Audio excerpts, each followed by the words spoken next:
Welcome back to Light Beyond the Ashes, the podcast where science meets spirituality and awakening becomes embodied.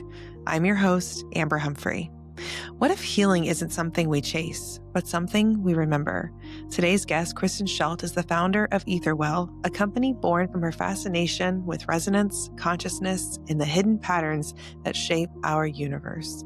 As a neurodivergent visionary who has been drawn to the numbers 3, 6, and 9 since childhood, Kristen followed that curiosity into the study of the 7 Hermetic Principles, the ancient laws that reveal how all things are connected: mentalism, vibration, correspondence, polarity, rhythm, cause and effect, and gender. Through her work with structured water, she explores how these principles live within us, how frequency, flow, and awareness can restore harmony to the human body and spirit. In this conversation, we dive into what it truly means to live in resonance with creation itself. Because once you understand these principles, reality itself begins to respond.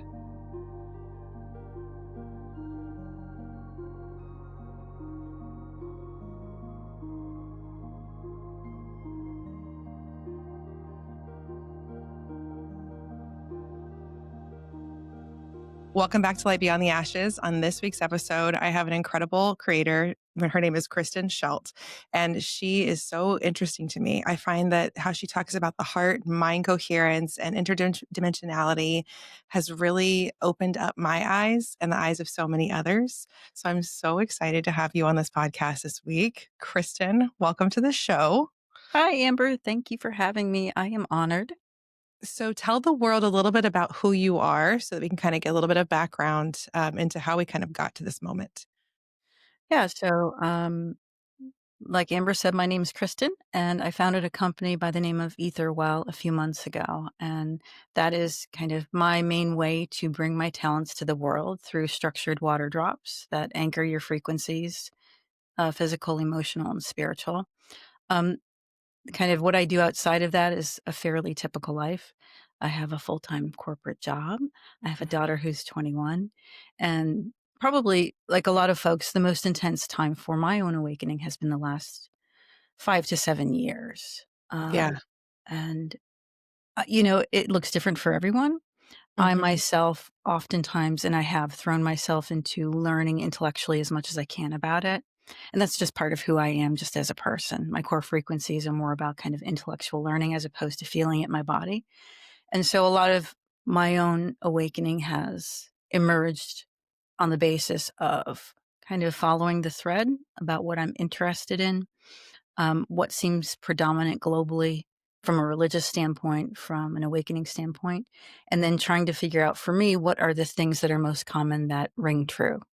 Yeah. So when you and I were kind of talking a few minutes ago, and it's just like my awakening was a spontaneous spiritual awakening. I kind of had my intuition over the years and like knew there was something more and always believed in spirituality, not really identifying with religion. But for me, it was like this, I have a singular moment where it was like, boom, snapped open. And now I'm hearing the voice of God and I'm channeling. And it was that snap open moment that was a lot to take in. Was yours a little bit different than that? Yes. Mine was more of a breadcrumb trail and a slow burn. So I think that from a very early age, I probably would have been diagnosed as, I don't know if it's autistic, but neurodivergent at the very Mhm. least. In the 70s and 80s, it wasn't something that was worth, diagnosing for most of us. There probably weren't tools the way that there are today, and Mhm. so a lot of us just became kind of loners. We had our little, quirks that we probably just kept hidden from everyone, but now I know that there were probably, some tendencies, for me.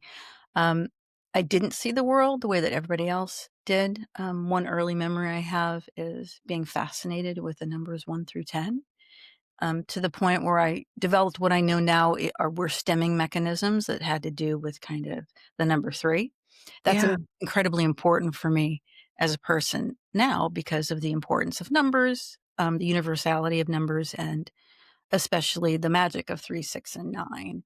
Um, so when I was a kid, I used to think, you know, does anybody else notice in the world that if you add 1 and 1, you get 2?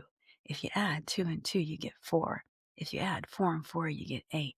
If you add 8 and 8, you get 16. 6 and 1 is 7.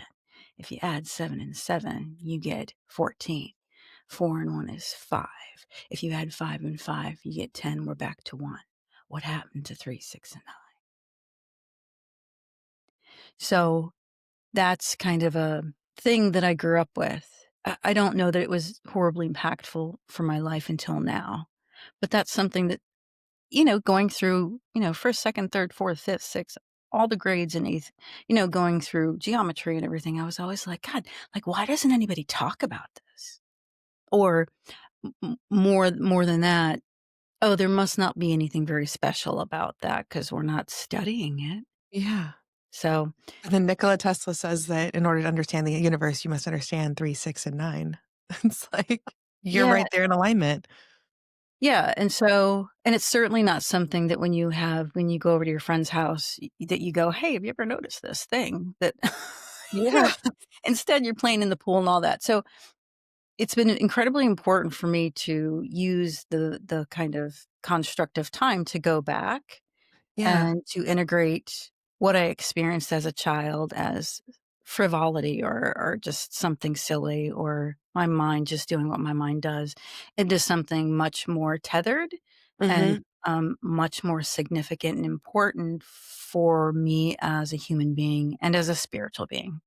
So when did you kind of pivot from just being interested in the numbers? Did it evolve into true numerology and understanding like what the numbers mean spiritually or just scientifically? Like, how did you evolve beyond just being curious? I think throughout my life, so I used to do tarot card readings in college for extra money, Mhm. but that was the 90s, so it was like a curiosity and a fun one, especially for my female friends.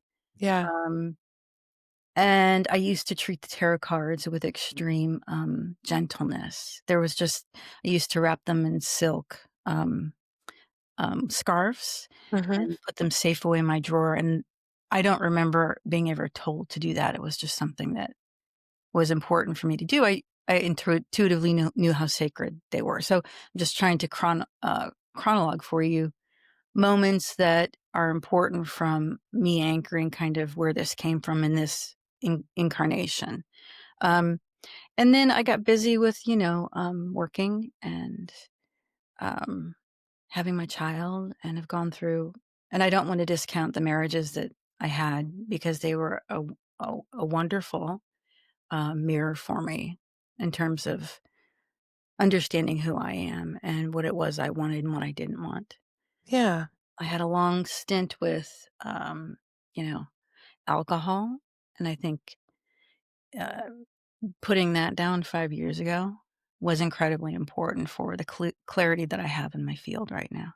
So I feel Mhm. like those are things that a lot of people can relate to and are oftentimes not held up as really important points to notice that have to do with awakening, right? So to me, awakening is a moment or a series of moments in your life where you experience extreme dissonance, right? Mhm. So whatever scripts you're given, whatever templates you're expected to follow, they're neither good nor bad. We could probably name a whole list of them that were taught in our Right. country. The degree to which you feel comfortable questioning those and adopting something different is for me, I think, the springboard to awakening. And I it can be anything. I completely agree with that. I feel like the way that you said dissonance, I immediately went back into my that moment for myself and for other people I've interviewed and talked to. It all was their body was like saying no more. Their mind was saying no more. The circumstances around them were saying no more. And that feels like true dissonance. Like you're out of alignment with yourself. There's no harmony there. Your body is shouting at you. Your mind is shouting at you. Your soul is shouting at you. You must stop. And whether that's from, I've had several people who struggle with addiction, and that was the dissonance. For me, it was a big betrayal and it was a heartbreak that I didn't see coming. And the ending of a friendship that rocked my world that I never saw coming, that piled on top of physical pain, mental, emotional pain that had been suppressed for a long Yeah. time was the snapping open moment for myself.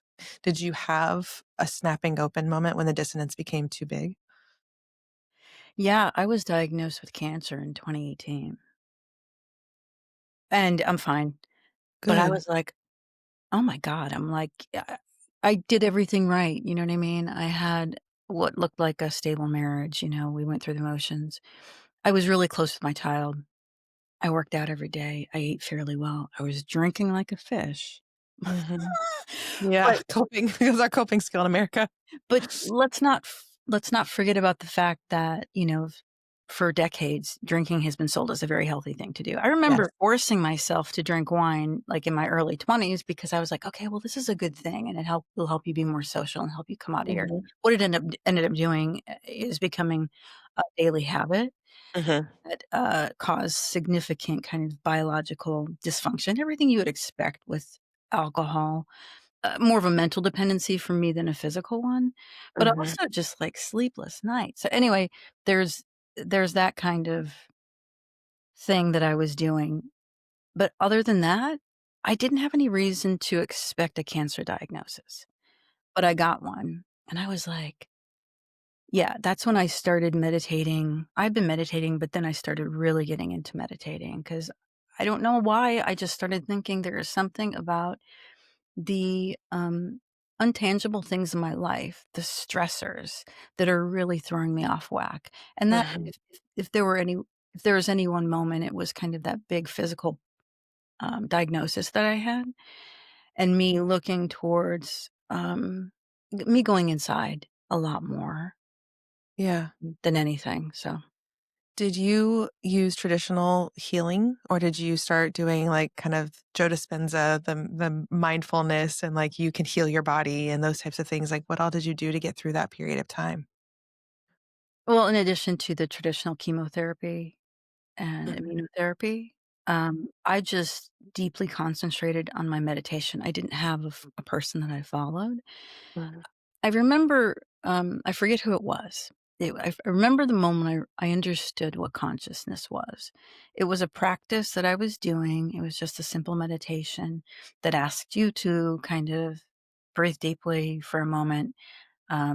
Clear your mind if you can. Just notice the thoughts that are going by like clouds passing by. We've all done that basic meditation. Mhm. It was the moment when I realized who's thinking the thoughts and who's observing the thoughts. And I was like, "Oh, that's what consciousness is." Yes, absolutely. And if you think about that, like, we could pathologize that to the nth degree, like, "You're bipolar," or "You're this," and it's like, "No, like, this It's actually is something, and I have access to this other perspective immediately." And so for me, it was more about, oh, that was a moment where I was like, "Oh, I can kind of access this anytime I want." yeah, And, and so yeah, so whenever you were awakening really to the fact that there was more, because that for me too was like hearing a voice or feeling a voice and getting knowledge and wisdom that was just being downloaded into my brain, and I just somehow understood.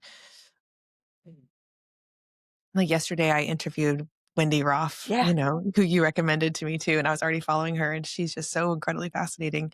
And how she said she was non-speaking until 5 years old and had pervasive developmental delay, and that's now under the umbrella of autism.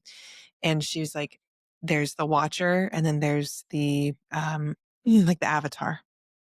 And I said, "So do you perceive it as 2 different beings?" She's like, "It's 2 different dimensions and frequencies, yeah, right? Like, this one is higher up and has a greater understanding and gnosis, and this one has the amnesia, but is, like, kind of walking through the world trying to navigate it." And so, like, being the watcher and being the avatar simultaneously can be a little bit tricky, yeah, but at the same time, I feel like that's where my peace was found, yeah, is, like, there I'm not alone. yeah. I'm not alone. Did you immediately not feel alone when you were going through cancer, when you had this understanding of consciousness? I felt more comfort, um, and I felt like I was like, "Oh, there is something much bigger here. Let Yeah. me figure out what that bigger, capital T truth is." Mhm. Um, because I feel like for me now, years later, there is a big T truth, and to me, that is the, I don't know if you wanna call it objective, but it is that consciousness is the field. Mhm. It exists for us to access and to interact with, but supersedes us. It's something we become part of when our body dies, um, and the field can best be understood in terms of dimensionality, and we all have access to that. So, to me, that's big T truth. Mhm. My little truth is how I got there, which is the little truth of what I just described to you, and the whole point is for everybody to have their little truth, Yeah. and that's the beauty of it, and that's one of the mistakes I feel like we as a universe, have made, right? So if you think about the last time, not recorded, but the last time that we were on the precipice of a mass consciousness awakening was probably Atlantis Mhm. before that flood. And, and the problem with that was that the consciousness that they were trying to raise was pushed out into the masses, and it was, described as unity consciousness, but it was a forced consciousness as opposed to, again, every person getting to it through their own little T truth. Right. So, as you continue to wake up and learn these higher level concepts, Yeah. what is the concept or this understanding that has guided you the most? Is it the coherence? Is it learning about the quantum field? Is it learning about the conscious field around you? Like, what is it that is the thing that's most exciting for you to have learned to talk about? Oh, I think mentalism, which is the first law, Hermetic law, that everything is the mind, all is the mind, meaning that everything begins in the consciousness and the universe itself is thought at scale. So, an alternative to maybe traditional religion or the Bible is that there was a thought, which was the first vibration, which was, who am I? And the intense expression of that, the answer to I am, is us. And so we, at the most simplistic yet more complex level, are simply source experiencing itself. Mhm. And what a wonderful amount of freedom that you get. It's expected that you try different things. And Yes. it also puts all of the power and the accountability back onto your individual life, right? Yeah. You literally create everything. And so that to me was the most amazing thing that I think I've learned so far. But it also makes you incredibly responsible. So then if you accept that, you have to look around and go, oh crap, like, Yeah. the fuck am I doing? Like, What role am I playing in all of this? If I'm calling this in, if I'm creating it, then, oh dear, we've got some work to do. and that the tools of learning and mastering to observe and change the thoughts that then change the feelings, and I'm not talking about suppressing feelings because it's one Mhm. of the things that makes us human is our ability to feel and move through this world with emotion. Um, that has been the most important skill for me to grasp intellectually, the magnitude of it, and to then integrate it every day into my life in a very active way. Yeah. Do you feel like it's important to know there's 7 hermetic laws. So the first one is mentalism, and then what is the next one? The second one is the law of correspondence. So it's akin to as above, so below, as within, so without. And it just means that patterns repeat across scale, personal, collective, and cosmic. And that is, it goes back to the fact that if your internal world or your external world is chaotic, that your internal world needs fixing. And it Yeah. also says something about um, polarity, right? And the necessary nature of polarity for learning. Um, if you want your world to shift, then you have to start on the inside. Yeah, absolutely. So that's the second one. And then the rest, the law of vibration and Yeah, I mean, I feel like the more that people lean into learning these universal laws, the more you come to just simply understand. Like, I never thought that I could understand these concepts before, but like as you're speaking them, I'm like, oh, it's exactly whether I knew it was called the law of Yeah. correspondence or I just experienced that the as above, so as below, as above, so below, as within, so without. Like this idea that we are creating these external experiences through our own lens and our own programming, which and different creators have kind of talked through in different ways too, which I think is so fascinating that we all kind of have the same language, but we might say it differently, but Yep. it's the same experience. And I think that's what makes this podcast so special is that I'm trying to pull from all these different perspectives, all these different types of humans who worked waking up in different ways, but who also then receive different downloads. And so, some people might do it through frequency and harmony. You might do it through consciousness and field. There's someone who does it through plasma. Mhm. Like we've got so many wonderful opportunities to learn in different ways that it Yeah. will resonate and it'll land with somebody. Like the way that you speak might land with somebody else over here, and the way that Wendy speaks might land with someone over Right. here. And I think that's what I'm trying to do is to destigmatize the awakening and show how science does meet spirituality and then the universal law of things that we've been hidden. It's been hidden from us, or it was once known, but it's been erased. And it's just been so sacred to like meet people like you, meet people who are expanding their conscious field and learning that we are really one. Yeah. The Hermetic Principles come from a combination of the Bridge of Wisdom of Hermes and then also the Egyptian god Thoth of wisdom. And if you think about when we talk about something being hermetically sealed, Mm, it right. it's closed off, right? Yeah.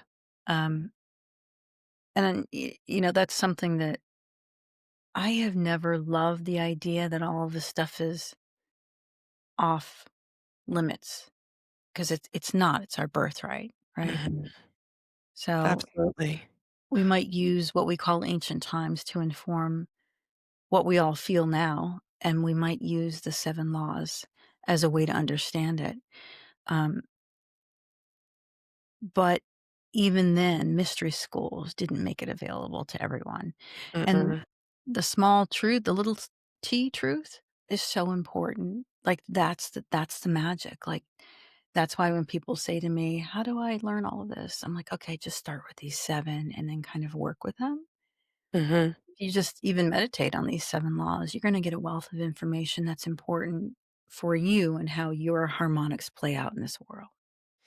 Absolutely. And one of the things that I learned as an occupational therapist is the heart brain coherence and how the heart literally can be in discoherence or incoherence with or incoherence and coherence with the heart and the mind together. And that will change how you experience life, how you experience your thoughts, how people experience you. And one of the things that I noted early on in my career here at my company was that when I was really into like the business side of everything and I was having to be very business minded, but then I was also treating kids and I had to go jump right back in and treat kids. I felt the heart brain incoherence and the kids could feel it. Like they weren't as excited, to play sometimes when I was more stressed out about the 3D, boss Mhm. mindset. Yeah. Then let's just go play and let's go have fun. And then they could feel that. It was such a felt experience. I could feel it. I wasn't having fun. And so now when I reset, I put my hand on my heart and my belly and I reset and I'm like, I am safe and I get back into alignment and then I go and I play. And my play is my job, right? Like a child's job is to play. So I have to teach them how to play and I teach Yeah. them how to regulate their nervous systems and motor plan and, upper body strength, all those different wonderful things as an OT. But the playing and the fun and the joy is so felt. It is an energy frequency that is felt. Yeah. Have you experienced that too? The coherence and coherence? Yeah, I mean, so let's I love it when so define coherence for me. I know that you gave me a couple of examples. So for me, coherence is how I've experienced it is if a sense of feeling in alignment. Like I feel like my mind and my heart are wanting to do the same thing. Like they're going in the same direction versus my mind is like, I'm worrying about numbers and my heart's like, I want to go play. And so there's dissonance there. They're not connected. So Yeah. for me, coherence is connection. And it is when I have that field of unified a connection and emotion together, it is more of a harmonic experience for Yeah, myself and for others. yeah. Yeah, no, so resonance for me is really just things vibrating at the same frequency or at a similar frequency. Mhm. And so, you experience those multiple days in your life. Hopefully, I think the relationship between as you get older, as the years pass, you have more experiences, but you Right. also hopefully have discernment, meaning you know yourself well enough to know what is kind of being pushed on you as a Mhm. marker for success or happiness or whatever that is versus what you truly feel. And Yes. I wanna underscore the importance of how difficult that is, right? Like, we are all pushed into paths of, this is what the relationship looks like. This is what a family Mhm. looks like. This is what success looks like, and I think it's incredibly difficult for somebody who I don't deviate too far from each of those things, right? Mhm. Like, my alignment with, a nuclear family and a heterosexual relationship, like, I align with that. Like, I've given myself the opportunity to determine whether or not that's something I truly align with. I think my Mhm. life is easier than somebody whose core frequency doesn't align with that, and wants to do things differently. So, you can understand how difficult it must be for people. I mean, we talk about it, just know yourself and then, radiate that out in your field and you'll be fine. It's like, yeah, it's really difficult for people in the world that we live in. Yeah, and I think myself being a neurodivergent person, I have ADHD and a history of complex post-traumatic stress, and that's been ongoing for my entire life. Um, I think that we just see things differently. We live in hypervigilance a lot. We live in pattern recognition. Like I'm having to just take in every single micro emotion to make sure that I'm safe. Right. That's what I've had to do throughout my life. And I think that neurodivergent people are here to help kind of show the way because we can't be programmed once you're fully awake too. Like it's much harder to become programmed and be like, do you see this? It's like, you see this too, right? And they're like, no, I don't see it. I'm like, but what about from this lens? And you show them a different way. They're like, oh, now I see it. Like, is that what you've experienced too? Um, I think it's been easy for me for decades to look at how I was supposed to behave and kind of do that. Mhm. And it's only recently that, and I look like a person who's not going to be challenged either, right? Like I'm white and I'm a female and I'm not trying to deviate too far from everything. For me, Mhm. figuring out the degree to which all of this represents what I really feel and who I really am versus something else, like that's the part of the process. And there's beauty in that. We're supposed to be constantly throwing spaghetti against the wall.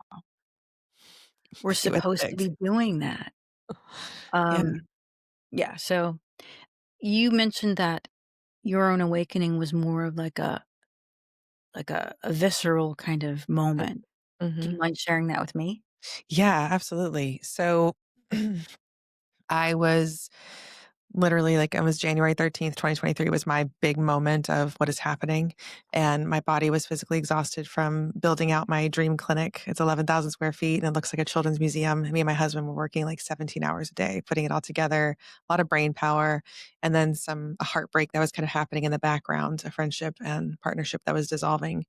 And that like rocked my soul like right Right, open. So I was like physically burnt out, emotionally, mentally burnt out. And now my soul felt like it was being ripped from my body right. and I collapsed.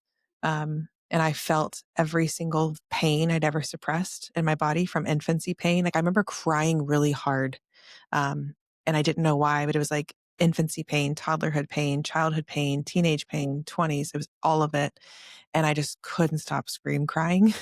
And my Oh, husband was just holding me. And then my friends invited me over to come help, like to help me and my hands had physically turned white. And I was just shaking and couldn't stop crying. And one of them just held my hand and she said, oh, wow, I kept apologizing. I was like, I'm so sorry. I don't know why I can't stop crying. Like it was just my body was like, you cannot hold this anymore. You have got to let it out. right, And she's like, oh, you're just a human having a human experience. And I just like felt safe, but cried. And I was like, okay, I'm not crazy. I'm just finally feeling all of the suppressed emotion. And then the next day, like I had called out for God for help because I had never done that before. I'd right. done everything else, but I called out to God and I said, I need help. Please help me. And I fell to my knees and the next day I started hearing literally the voice of God telling me that I'd be safe. And over the next 2 or 3 weeks, it started to kind of progress. And I started channeling and hearing and recording. So I recorded the entire process. And like early on when I was getting yes, no validations, I didn't have dowsing rods. I didn't have Yeah. anything. I would yawn for a yes and nothing for a no. And then I started scribing on February 2nd, 2023. And everything just kind of flowed out of me. And it was like my past loved ones were talking through me, giving me messages I never knew about. And then come to find out my great grandmother, my Granny Lucy, had angels too. Oh, And she could hear, and people would call her in the 60s and 70s and 80s. And like, what does your angel say about this? yeah. And she'd always be right. And I didn't know that until like summer of 23. My Right. family was like, oh, yeah, this is a family gift. I'm like, what? You've just been hiding a family gift. But all of us can do this in some capacity. It's just a matter of like, how does it vibrate with your soul and what are you supposed to do? Yeah, and I feel like, for all of us, or I guess for some people more than others, getting past that outsourcing of it, Hmm. right? I can't do this because I'll look stupid, or I can't do this because, people will think that I'm crazy. And, for a long time, a lot of people were called crazy. Or I can't do this because, I have to go through this institution in order to say that that's okay to do. I think Hmm. mentally that's just something that we're all coming to terms with. And it's so helpful to see people like Bashar just like, yeah, no, this is just Yeah. owning it, not making excuses or Yeah. apologizing for doing it and just embodying it. Um, Do you channel? I think that if you're asking if I receive messages that come through me because I'm attuned to specific frequencies that aren't kind of typical frequencies here on Earth, yeah, Hmm. the answer would be yes. Yes. I definitely feel like if I had to characterize my own origins, they're definitely interstellar Mm. as opposed to some sort of important Earth-based figure here. Yes, I understand what you're saying. Because I know like that some people will identify with, ISIS or different types of like ancient figures, which we are, I think we're all fractals of in some capacity. We are mosaics together that are being expressed in different archetypes. Like Wendy talks about is like you choose different archetypes when you come down here. And it might be in alignment with Yeshua, Jesus, or it might be in alignment with the Buddha or Right. different characters because those characters and those archetypes and those personality types and messengers are needed throughout different points in history. Right. But I also identify with Orion deeply. Deeply is which do you have a star system or a cluster that you identify with? Probably Arcturus. Wendy, I was lucky enough to be able to get Wendy to work with me on my field transmission, Hmm. and we identified probably predominantly more Arcturian Yeah. frequencies, and then kind of a smattering of Sirius. And going from the fact that let's assume that we all kind of and carefully craft our soul, family, our incarnation here. I definitely think like the lack of religion was purposeful be Hmm. because that would have been so challenging for me to have to deal with. Hmm. I definitely feel like this incarnation was crafted by my soul and with the help of my soul family so that I could make the progress I'm making, Yeah. not needing to have to deprogram or deconstruct a lot of the religious programming that we're given. I am friends with a few people who are deprogramming from different like Mormonism and those different types of organizations. And it's very interesting to have those conversations with them because it's like what you are so sure of, you have to now like undo. And I think when you're kind of like you and I were, I mean, I chose to get baptized and confirmed in like junior high, high school because my family was going to church. I thought that was just what we do next. Yeah. Um, but I was the one that was always questioning. Like we did Bible studies at my house and I was like, I'm real confused, Pastor Matt. If Jesus was a Jew, why are we not Jewish? Like I remember just like pushing the boundaries and I'd be like, I'd raise my hand again. And I was always the one who was like pushing the boundaries. I'm like, this math isn't mathing though. If we're supposed to treat people kindly, then why do people do these things, you Yeah. know, and especially in positions of power within religion. And, you know, it's just been such an interesting thing to walk through is like, I have to say, like, I love Jesus, but I don't identify as Christianity, like as a Christian because the energy, the archetype of Yeshua has come through to me Right. and it's profoundly beautiful and profoundly peaceful. And I've channeled it and I've written it and I've shared it. And that's one of my top performing videos was when I was channeling with Yeshua. And that sounds so blasphemous to anybody Yeah. who, you know, is in the indoctrination of it can only be this one way. But man, when you walk through what we walk through of getting these downloads and these different frequencies, it's just love. It's just the message is love. Is that what you have also kind of observed when you are getting it's knowledge and wisdom, but I feel like it's cloaked in love and protection. Um, yeah, so I think that at the end of the day, source wants wholeness and Mhm. unity. Yes. And I don't use the word love or God purposefully because I think that they can trigger something that I don't mean to trigger with people. Yeah. I think that how we have cultivated love with a romantic filter can make what I my message or what I'm trying to say, it can dilute it or really, make it cloudy. The s Yeah. the same thing with the big G, God. I think the minute you say that word that people are kind of mentally torn back into their own conception. They're just such belief systems around those 2 words. So Yeah. I stick with source and Source. wholeness.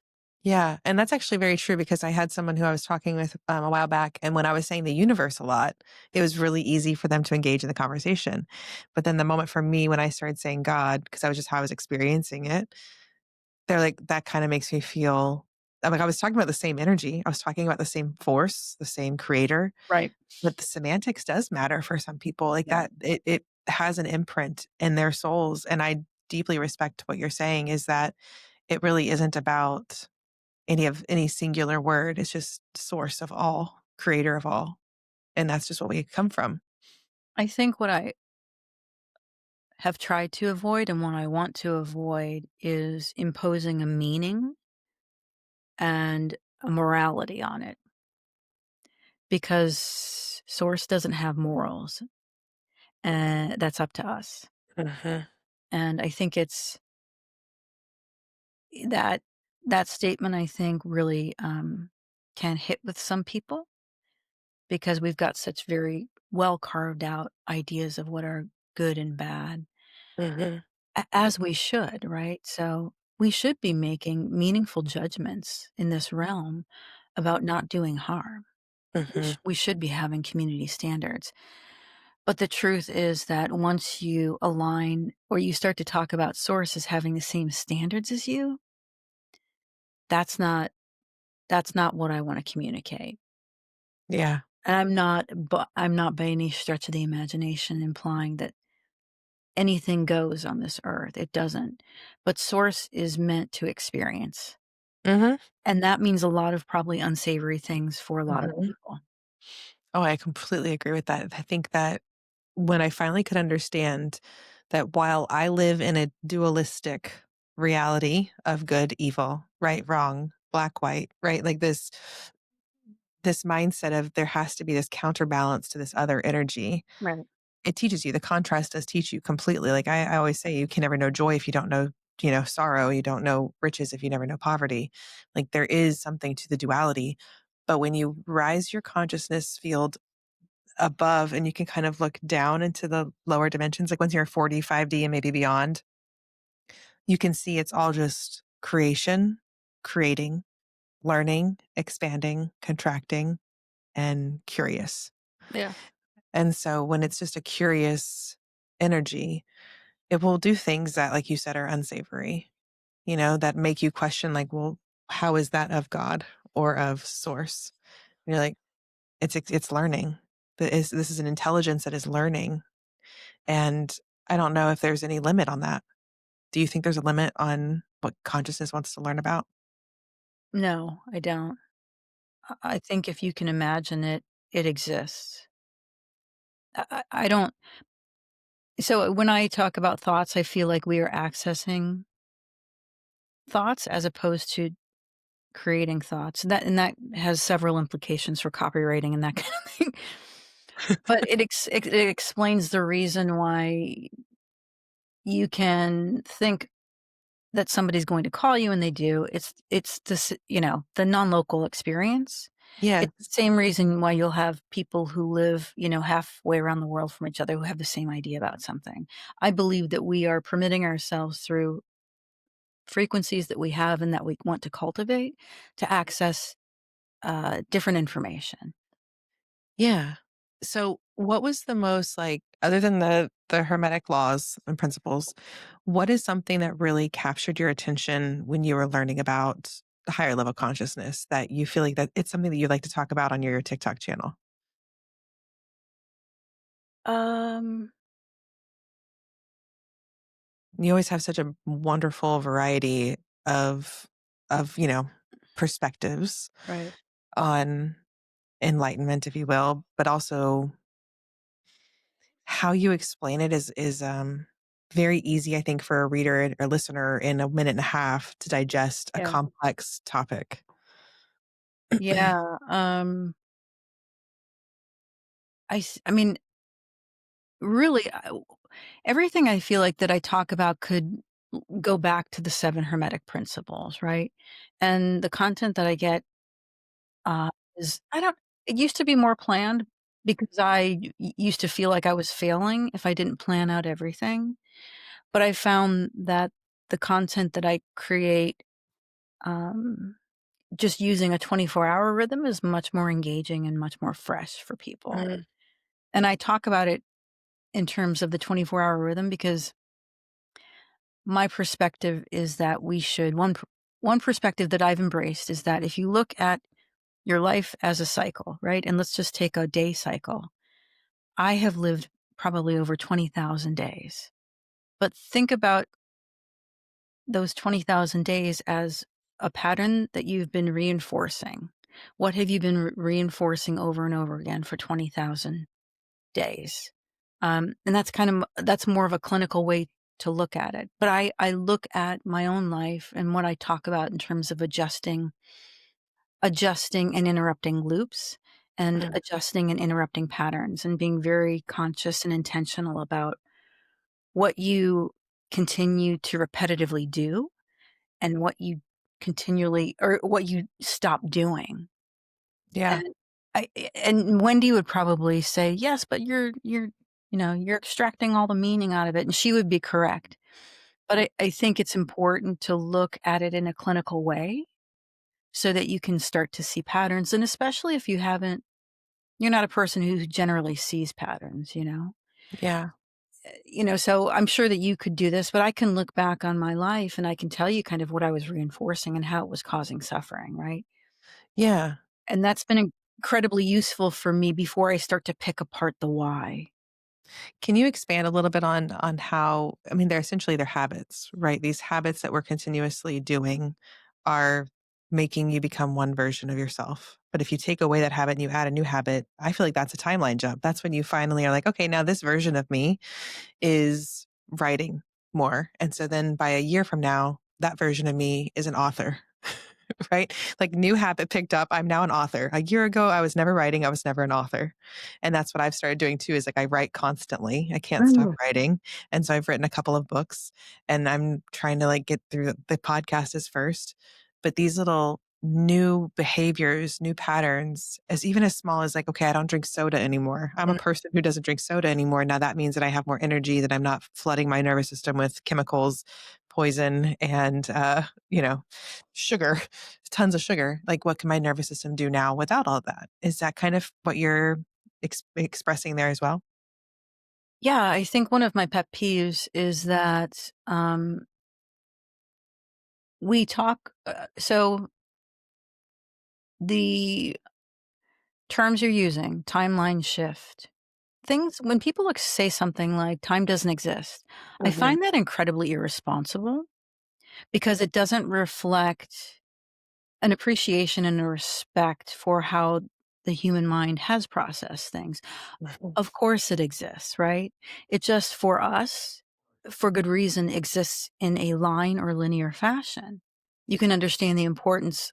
Anybody can understand the importance. So when I hear kind of spiritual gurus saying, everything's happening all at once and time doesn't exist, it's like, I understand what you're saying theoretically, but you need to talk about it in a way that respects people's the experiential construct of time. And then it becomes much more palatable and people can start to see these concepts that once were not available to them in their own life. Like a timeline jump. You hear that and you go, I want to do that. I want to do that. Somebody show me how to astral travel. Am I going to meet these kinds of beings? Am I going to do? No, it's changing a behavior, Mhm. changing a thought, changing a feeling, spurring new action. Thoughts, feelings, actions. And, that's not as, it's not as sexy. It's not as like, wow. Right. But the truth is that that's what happens. And I think that if people, one of the problems, you probably notice this, is that we move way too fast. We outsource a lot of our knowledge. We outsource a lot of our expertise. Mhm. And we are not accustomed to moving in a slow and intentional way. So I think to go back to your question, I think you asked a few minutes ago, I think intention is one of the most important concepts because we go about things, I think, unintentionally. I have the large part of my life. Mhm. And intention as a thought construct that is deeply connected to how you feel can make not only a world of difference in your life, but it's a small thing that you can do that will net you great differences, that will net you a timeline jump. Yeah, because when you're consciously creating and you have true intentions of what you're trying to achieve versus haphazardly just walking through the world and hoping for the best, Yeah. living through fear, living through self-doubt and self-limiting beliefs, I find that you're obviously gonna probably be less happy, Yeah. you're gonna be less fulfilled, and you're gonna be wanting, and you're gonna be living in lack. And so when you consciously create, even if it's just, I'm going to go to work today. And in my day, I'm going to believe first thing this morning that everything is always working out for my highest and greatest good. Mhm. And whatever is coming along my path is meant to versus, oh, today is going to be another rough day. I got this full day. Like just the way you think shifts how you experience people. Do you agree? 100%. And so it sounds like you have really embraced that and practiced it every day. And it sounds like you have for a long time. Yeah, I've had to. Yeah. So what is your experience when even people in your household or friends have has your community, your family and your friends, has that changed or shifted at all? Have you found some people Uh, who are like, yeah, like I think that too. Let's go on this journey to some extent together.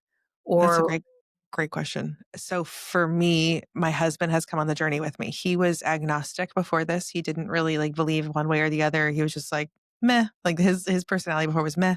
And now he will manifest. Now he will go ground. Now he will do all the things with me. He'll channel with me. He'll ask to go channel. You want to go channel? Yeah. And then he'll have a huge emotional release and we'll talk for 45 minutes to a passed on loved one and it gives him deep um gratitude and clarity and peace. yeah. And then my family, for the most part, I'll say my parents. My parents and like one of my siblings, I have five. One of my siblings have really joined into this healing with me and embraced it. And then my closest friends, like my people who are my ride or dies, who like literally it brought me back to life. Those women embraced it as well and started asking me. And so then I get phone calls and people are like, hey, can you tap in? And I'll do tap ins and I'm right somehow every single time. And I don't know how I'm right other than I just open myself up as a conduit.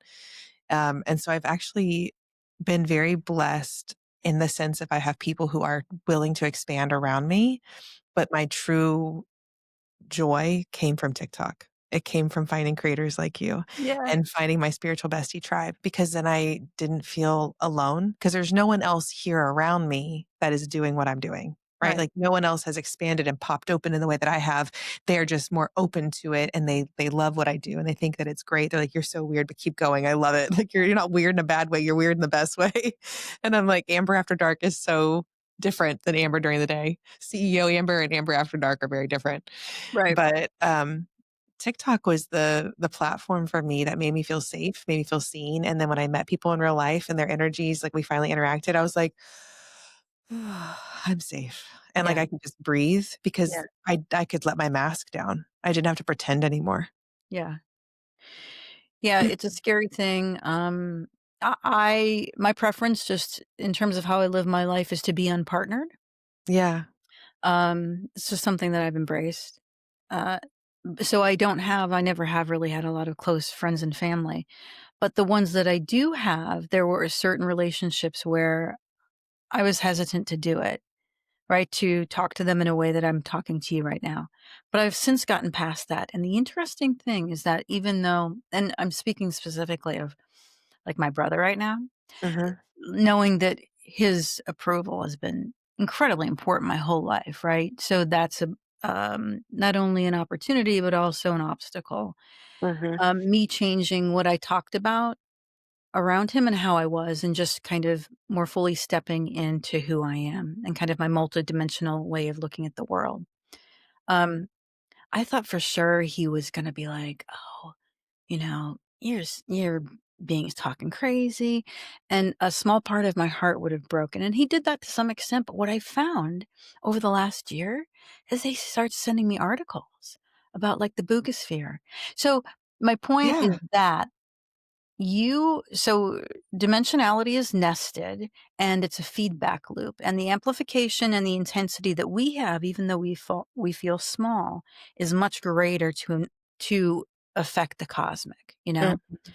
Um, and so the authenticity about with your life is incredibly important. And I suppose that it could have turned out differently, right? A Yeah. lot of people are in a situation where that person will choose to kind of not interact with them. And that Yeah. can be heartbreaking. And those are decisions that people have to make. Very But isolating. I think the courage to be your full spiritual self, Mhm. has major impacts that unless you're looking for them, Yeah. They won't you won't see them, right? The person still feels the same. You can sense a softening, Yeah. and then they're starting to get a little bit more into that, and you can see their field of potential is just opening up. So that's been incredibly rewarding for me. How's your daughter? Has she been on this round like, this journey with you? Has she expanded too?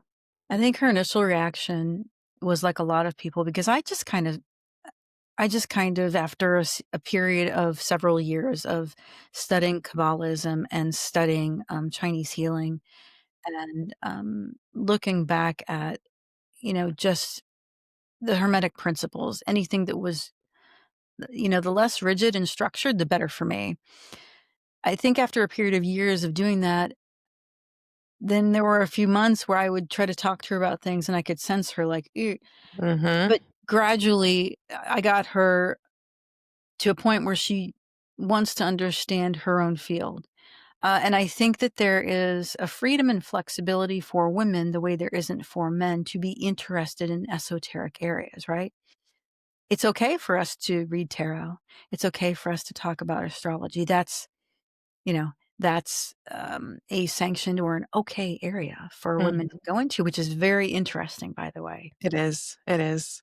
Um, So when thinking about this divine feminine energy that we're now kind of embracing and stepping into, and I feel like is a huge force of this new earth creation through nurturing mindset, divinity, of balance between the divinity of the divine masculine and divine feminine within each person is required. Obviously, like I've had to balance to being too soft and then too hard, right? Like too controlling or just crying in a puddle of tears. Like I had to find a balance to be able to survive, and then I think that each of us that become balanced go out into the field and our field is imbalanced. And when we interact with other people, it feels harmonic. It feels balanced. It doesn't feel chaotic. It doesn't feel controlling and right. any of those types of things. But I do feel the sense that this divine feminine energy of us coming together and embracing our softness, embracing our intuition, embracing our compassion is what's going to be building this next level. And I think it's cyclical. I think this has happened throughout history in different Yeah. ways. Yeah. Do you agree with that? Yeah, 100%. So you're touching on two of the Hermetic laws. And you may or may not have known that. So the first one is the law of gender. Everything has masculine and feminine principles. And I'm going to use the definition of, um, what is it? Active and receptive. Yeah. So let's just leave it that broad, right? Because I don't Okay. want any of the kind of debris of that masculine and feminine, right? So people have got all kinds of ideas about what that means. Mm-hmm. But cultivating a sense of those two polarities, a balanced sense of active and receptive, is the cleanest definition I could give. And it's one we're seeing play out within the larger rhythm, which is another Hermetic law. Everything flows according to a rhythm, right? Mm-hmm. It's like the seasons, right? You can't stop winter. Winter's going to come, no matter what you do.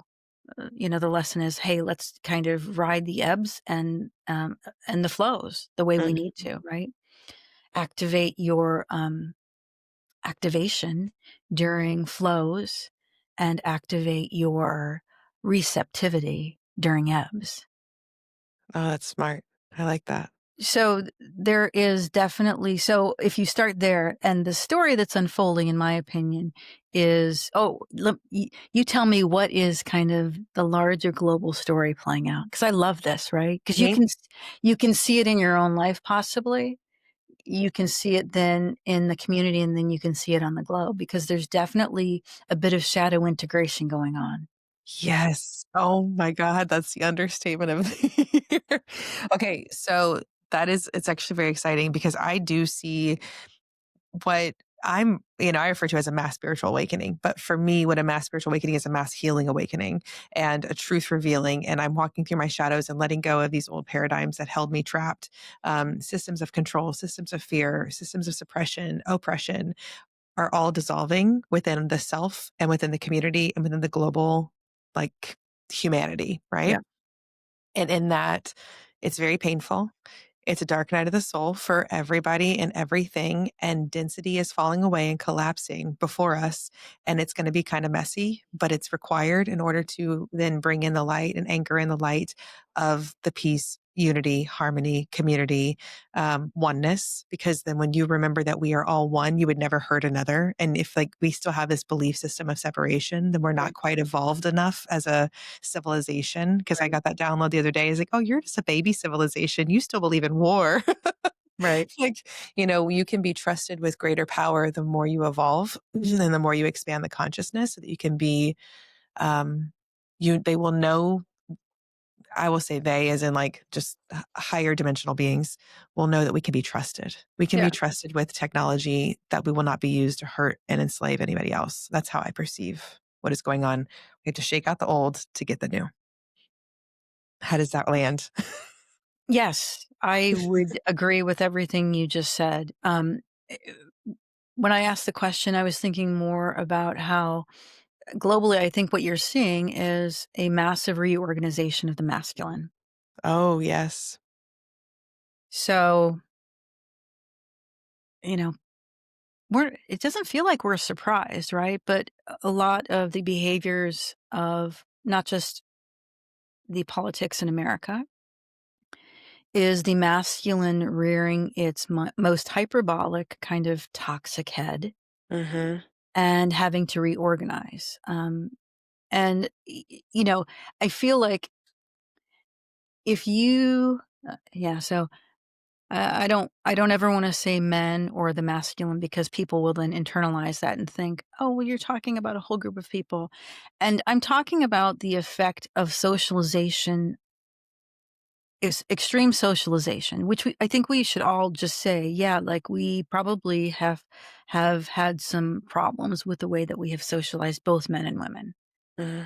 right? And so when I talk about a challenge with toxic masculinity, I'm talking about the energy that has been cultivated and the correction to that distortion that we are at the beginning of. Hmm. And so I see the feminine rising as less about like women taking over, although symbolically we're probably seeing that a little bit, Hmm. and Hmm. more about us actively cultivating and curating, um, a receptive energy in our families, in our communities, in our states, in our countries, and cosmically. Like, that has to be the anecdote in the next Absolutely. 10, 50, 100, 200, 10,000 years. And, there's a bit of this that is uncontrollable, right? We're at the bottom of the exhale. We are in the most dense form of energy, and we are beginning to inhale, right? If you think about the rhythmic breath that it's represented with Kali Yuga, Vedic Mhm. kind of interpretation, there is a rhythmic component to this that we need to recognize.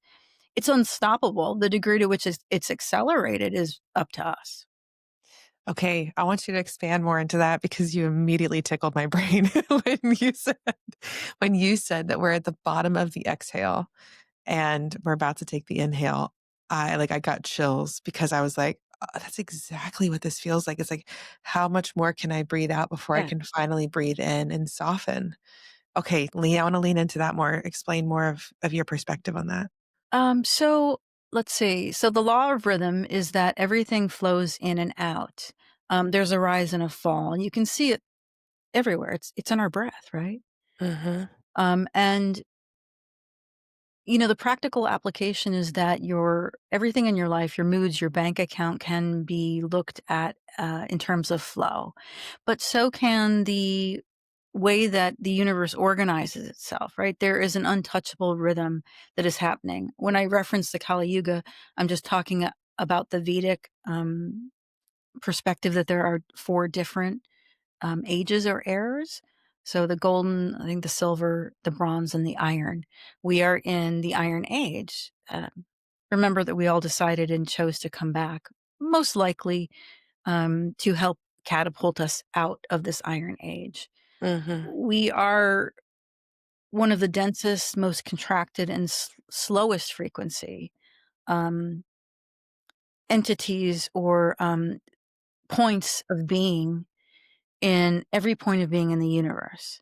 Uh, to the extent that we have no recorded history of these other time periods, right? Mhm. So I think the last time, I mean, if you accept Atlantis as something that's not fictitious, right? Let's just for Right. a moment accept that that was a time period. I do. I do for sure. That was probably um, not at the height of the golden age, but it was certainly a turning point, accelerating us towards the bronze and the iron age we are feeling now. Some people will tell you that you can get down to the bottom, see iron, and we're gonna go right back up to golden. I kinda Mhm. believe that we're not. We're just gonna go back up slowly. That makes sense to me just from an iterative perspective. Like, how would we all of a sudden be light beings, right? Because I think that there was a time, hundreds and thousands of years ago when our realm or what we consider kind of Earth, the frequencies that are associated with this realm now were not the same. The harmonics were different, right?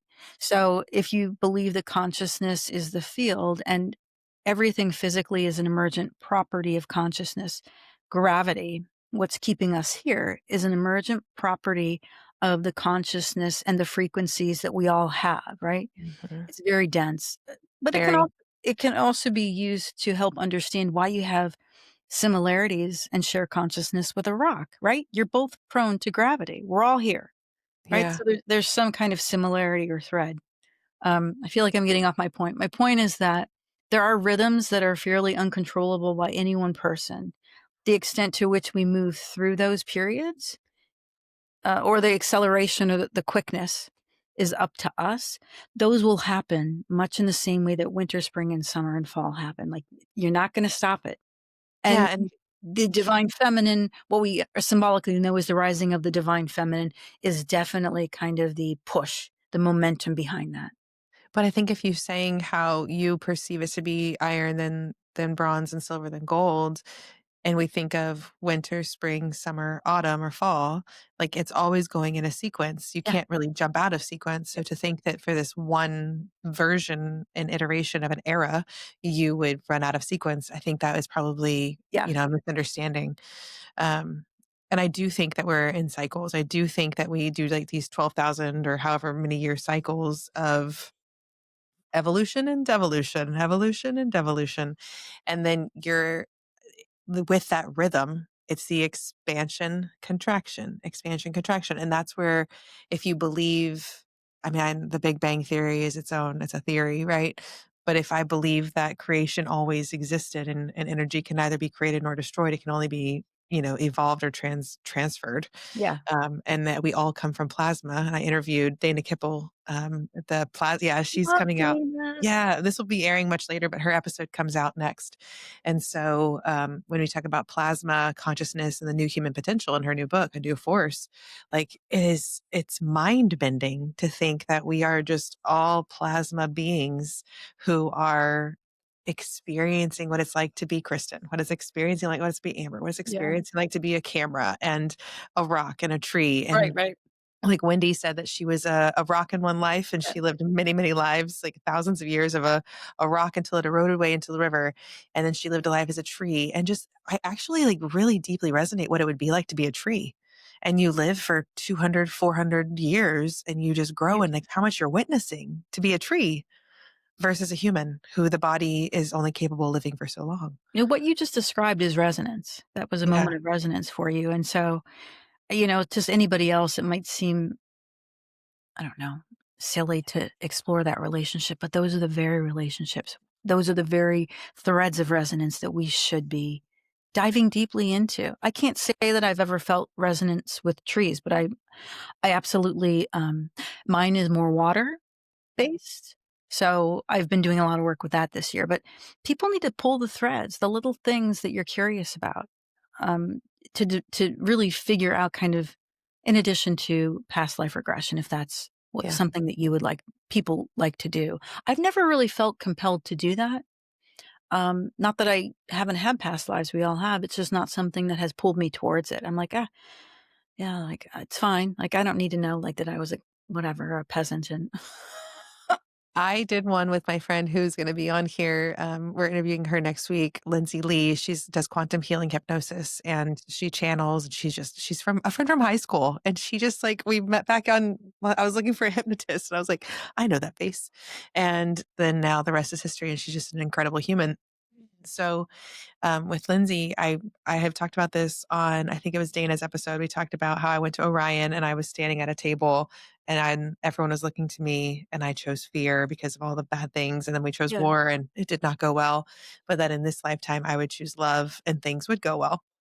And so I then found myself at a head of a table in this lifetime in Indianapolis in July of 2025, yeah, standing in all white, and everyone is letting go of fear and choosing love. And I was like, I did it. And yeah. then one of my other lives was I was a freedom fighter. In many, many different lives, I was a freedom fighter. But I Wow. saw myself as a freedom fighter with civil rights and John Lewis and Martin Luther King. Like I saw myself holding hand in hand and had Angela Davis. And I was like, oh my God, like I'm a freedom fighter. And that just resonates so deeply with my soul of justice. And Yeah, like Wendy told me I am what is it? ESFJ, like I'm an extroverted, sensing, feeling, judging person. And she was like, you just have a sense of justice. And I was like, I love people so much and I want people to have justice. yeah, So again, archetypes. These are just archetypes of people that come in and out throughout history that are here to for me and how I perceive it, to raise the vibrational frequency of the yeah. collective of Earth. And I think that we do this by having conversations, just talking about what we're interested in, talking about what happened to us. I think that does Yep. raise the frequency. Is that what you're experiencing it too? Like how you're seeing TikTok, like people are finally vibrating at the same frequency as us. They get it. Yeah, I think obviously part of resonance is the willingness to put the signal out, and so I think that there are a lot of things over the last 5 to 10 years that have, um, made it conducive to send the signal. Uh-huh. Number 1, we've, I think, collapsed time, right? So you're able to see things as they happen and space to some extent. You're able to see things that are happening, non-locally. Uh-huh. Right, so we're developing non-local consciousness, and non-local, entrainment, right? In a way that, I don't know, 100,000 years ago, perhaps there were technology we're not aware of, but, Yeah. far back enough that we don't have a recorded history of it, and so we need to rely on kind of and trust our own knowing about it. Uh-huh. Um, Yeah. So Yes. So, what were you talking earlier about structured water? Can you help me understand more about what it is that you've discovered about structuring water, and do you offer it? Like, what do we do? yeah. So about a year ago, I started getting interested in plasma and fields because we can only see what 4% of the universe is only where there's 99%. And I agree with Dana. The invisible part, like you don't see the air you're breathing. I don't see the carbon dioxide Hmm. molecules. Hmm. I don't oxygen molecules. Um, so I started doing a lot more researching and kind of following my own curiosity around plasma fields. And I stumbled across a physicist who had developed a protocol for developing what's called gas in a nanosolid. And so there are four states of matter: solid, liquid, gas, and plasma. I'm sure Dana went over that with you. The plasma that I'm super interested in is the stuff that you can't see. So the stuff that's not lightning, um, because that is what our fields, the invisible fields that are all around us, are filled with. And so Dr. Kesh had developed in 2019 protocols for creating structured water, water that's structured with plasma fields that offer up an energetic blueprint to help people stabilize their mental, emotional, and spiritual frequencies. So Okay. he developed it kind of low key for COVID protocols. So it would be a drop of water that you would put in a larger glass of water that you would take twice a day. And he had amazing results with people who are able to heal more quickly. He's also currently kind of his foundation, the Keshi Foundation, does a lot of work in what we call, well, third world countries that have difficult times growing food because of constraints around fertilizer, constraints around good soil, constraints around water. And what these drops do is to offer a structured field for the soil to work with. So the the three recipes that I was able to recreate from him, which are CO2, which is carbon dioxide, zinc, and copper, Hmm. come from a recipe of this GANS material. So the way that you make GANS is that you nanocoat a copper plate, and nanocoating just means that you kind of manipulate the molecular structure of the copper plate through burning. Okay. You can use a flame, or you can use a chemical process. I chose the chemical process because it takes a lot longer and it felt like a much more feminine way to go about doing it. Like if you can imagine your husband going out and going, "Let's just burn the heck out of this." I was like, Yeah. That's probably not, yeah, that's not resonating with me. It takes a lot longer. But what you're doing when you're nano-coating, is turning a copper plate from a traditional copper color, burning it through a chemical burn process. The color will turn to matte black. And what will happen is that, the molecules will start to release their electrons into the air. It almost looks like a popcorn structure. So Wow. after it takes, like, I don't know, 8 weeks to do that, you got this matte black, kind of iridescent, beautiful new plate. You combine that with another metal, let's call zinc, and you connect it through alligator clips in a saltwater bath, and you let that sit for 3 months. And what happens is that what you'll see starting to form on the bottom of that saltwater bath is this, like, snow white material, and that's gas in a nanosolid. And so what happened is that you allowed the free-forming electrons to interact with the metal properties of the zinc through field technology. They created this snowy white GANs. You clean the GANs several times, and then you put it in the bottom of a jar with distilled water, and that water will then absorb the field of that GANs. And then you've got kind of a structured water that will offer up a plasma field for you to work with. And so, yeah, I know. I don't know. Like, this is me pulling the thread, right? I This made is so all of cool. this over the last year. I made 3 kinds, and now I offer the 3 drops on my, through my company, Etherwell, which is a company that's just committed to self-healing tools, whether that be brainwave entrainment tools like Septisync, whether it be Etherwell drops that offer you a way to anchor your own frequency. Yeah. Mm. Yeah, so that's what I'm offering now. That is so cool. So where can I find that? It's my website, etherwell.co. Etherwell.co. I saw this on your TikTok the other day. I didn't know what that was. I'm so excited to learn. I saw the word and I was like, oh, what is that? And I heard you talking about structured water, but I didn't know it was something that you offered. I was driving here to come talk to you today. I was being Amber after dark, but during the day, and I was talking to my water.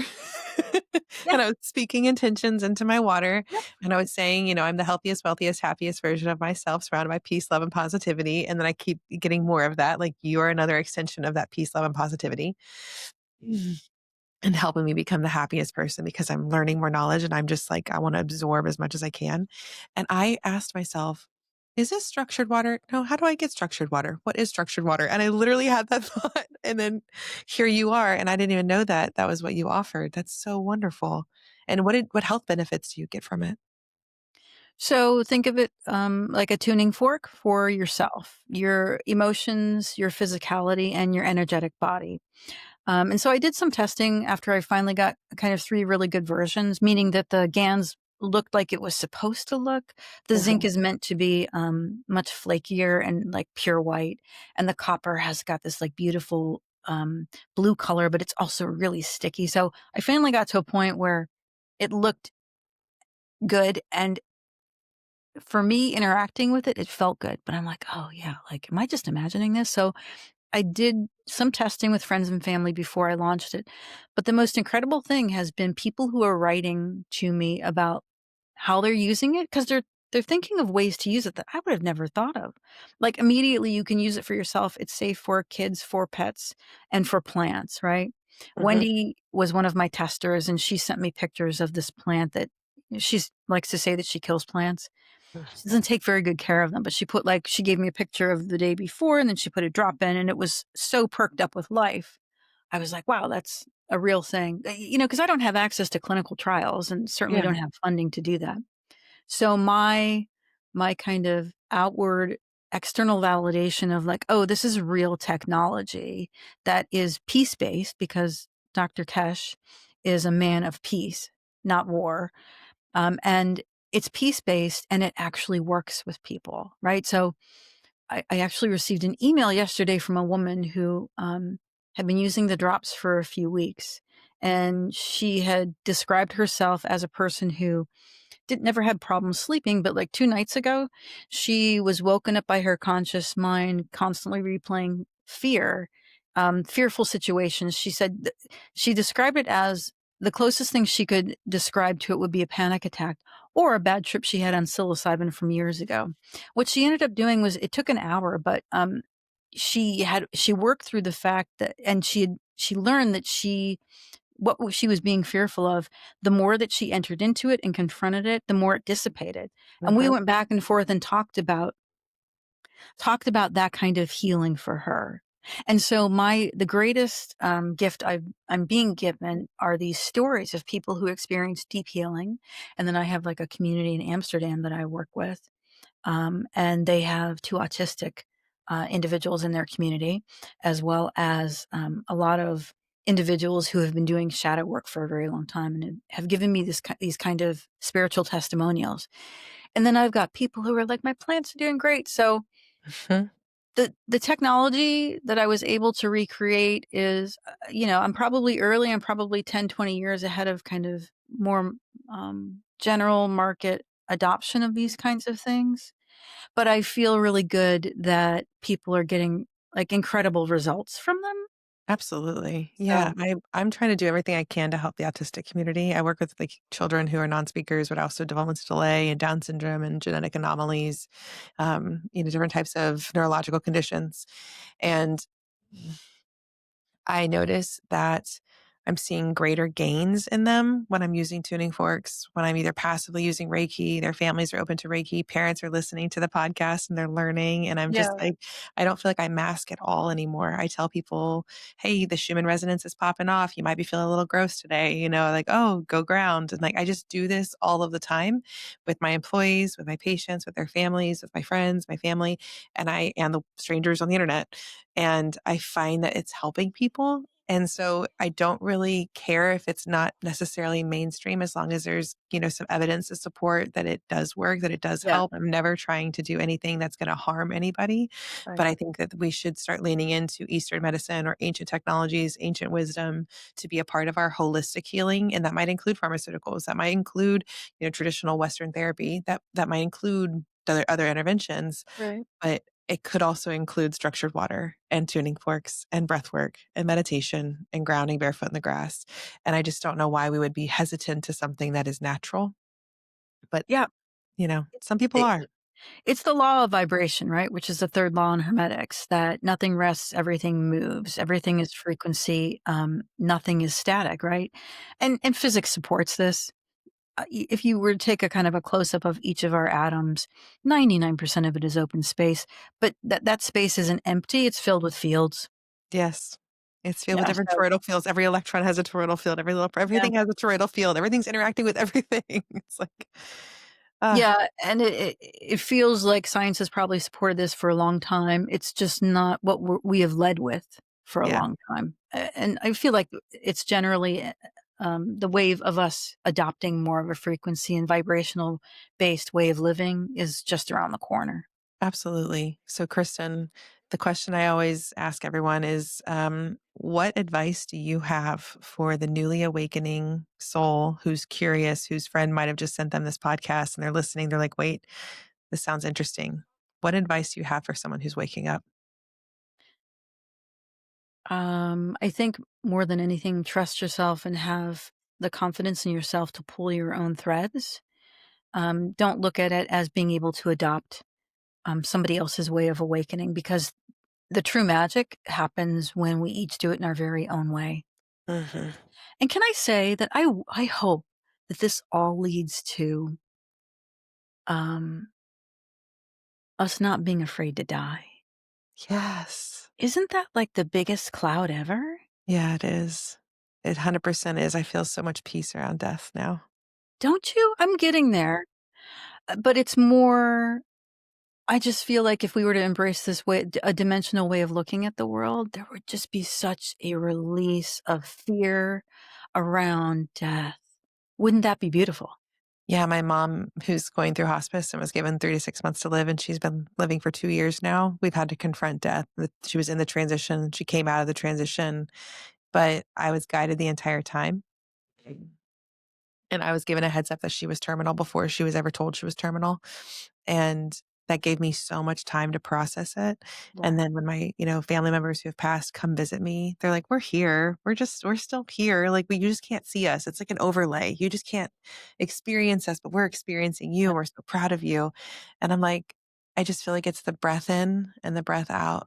And it's just the next step is stepping into who we really are, where we really come from. And Yeah. it's plasma.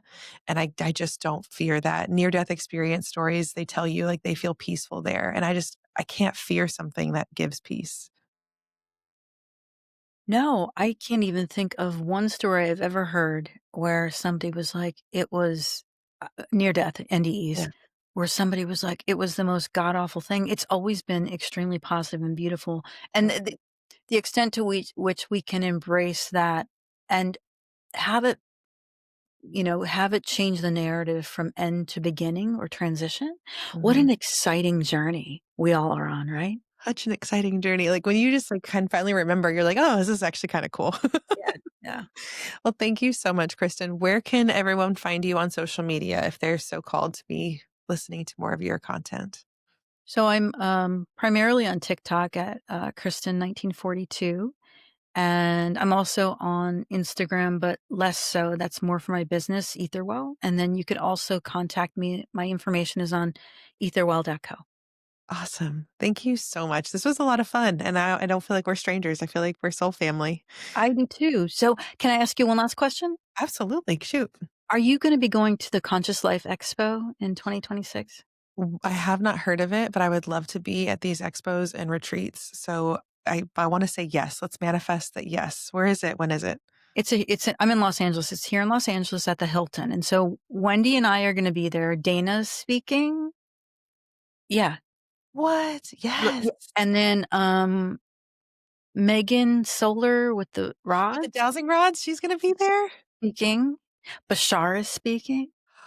You have Okay, to. we have to. Okay, I want you afterwards to text me everything because I want to be there. I I will really, send you the link. And, I'm an exhibitor. Wendy's gonna be at my table, and then, I don't think it costs a lot, if anything, to actually go and visit it and just hear the speakers and it's more everything. of the flying there that's the most expensive part, but that can be handled.